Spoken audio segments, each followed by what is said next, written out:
সম্মানিত আশিকের রাসূলেরা, মুর্শিদের প্রেম হৃদয়ে ধারণ করা ব্যতীত ঈমানদার হওয়ার আর কোনো পথ নেই। মুর্শিদের প্রতি আনুগত্য যেই প্রাণ, সে আল্লাহর প্রেমে হয় পরিপূর্ণ দান। রাসূলের ভালোবাসার ছায়ায় নূরের সোপানে তবেই মেলে তার ঈমানের পূর্ণ দিশা। যেমন সূর্যের আলো ছাড়া দিগন্তে প্রাণে সঞ্চার হয় না, তেমনি মুর্শিদের নূর ছাড়া হৃদয় আলোকিত হয় না। ঈমানের মর্ম কথা কেবল উচ্চারণে নয়, তা আত্মার গভীরে উপলব্ধি ও অনুশীলনে অর্জিত হয়।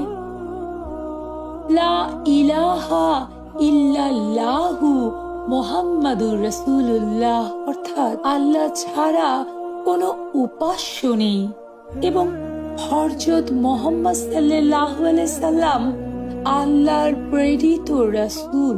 যেমন এই কালেমার শুধু লা ইলাহা ইল্লাল্লাহু এই অংশটুকু পড়ে একটি অংশ বিশ্বাস করে মুহাম্মাদুর রাসূলুল্লাহ অংশটুকু বাদ দেওয়া যাবে না। অর্থাৎ ঈমানদার হতে গেলে, মুসলমান হতে গেলে পুরো কালেমাই পড়তে হবে, লা ইলাহা ইল্লাল্লাহু মুহাম্মাদুর রাসূলুল্লাহ।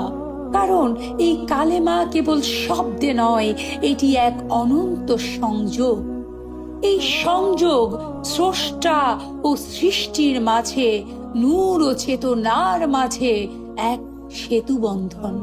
মারিফতের পথে হাঁটতে গেলে প্রথমেই জানতে হবে এই পথ বুদ্ধির পথ নয়, এটি তো সত্য আলোর পথ, এটি তো হৃদয়ের পথ। আরে সেই হৃদয়কে পথ দেখান একজন মুর্শিদ, যিনি আল্লাহর নূরের জ্বালানো প্রদীপ। যার হৃদয় মুর্শিদ নেই, তার ঈমান যেন শিকড়বিহীন বৃক্ষ, দেখতে সবুজ হলেও ভেতর থাকে শূন্য, প্রাণহীন। আল্লাহ তাআলা পবিত্র কোরআনে সূরা আল নিসা আয়াত ৮০-তে বর্ণনা করেন যে রাসূলের আনুগত্য করে সে আসলেই আল্লাহরই আনুগত্য করে। এখানে স্পষ্ট করে দেয়া হয়েছে যে আল্লাহর আনুগত্য রাসূলের আনুগত্য ছাড়া পরিপূর্ণ হয় না। আল্লাহতে পৌঁছানোর রাস্তা সুফিবাদ বা ইলমে তাসাউফ। নবুয়তের যুগে নবীগণের আনুগত্যের মাধ্যমে আল্লাহর আনুগত্য করতে হতো। তারা যেই পথ ধরে, যেই নিয়ম নীতিমালার মাধ্যমে নিজের হৃদয়ে আল্লাহকে উপলব্ধি করেছেন, উদ্ভাবন করেছেন এবং তিনি তার অনুসৃত মানুষের মাঝে সেই বার্তা ছড়িয়ে দিয়েছেন, সে তো একই ধারা।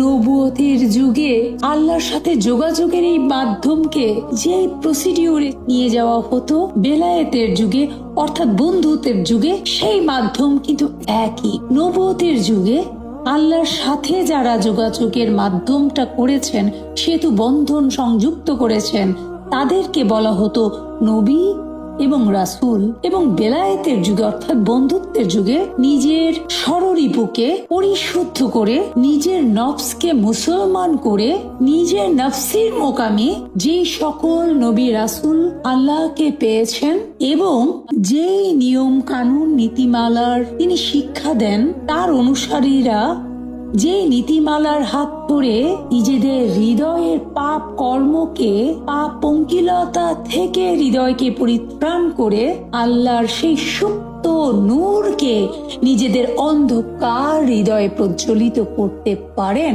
সেই নীতিমালা কিন্তু একই। শুধু সময়ের বিবর্তনে নবুয়তের যুগে ওই সমস্ত মহামানবদেরকে বলা হতো নবী এবং রাসূল। বেলায়েতের যুগে আল্লাহর ওই বিধিবিধান যাদের উপরে অর্পিত হয়েছে এবং সেই সকল আলোকিত মহামানবদেরকে বলা হয় ওলি আল্লাহ। মূলত মানব মুক্তির রূপরেখা একই, সময়ের ভিন্নতায় ধর্মকে সতেজ সজীব করতে আল্লাহ এক একজন আলোকিত মহামানবদেরকে পাঠান।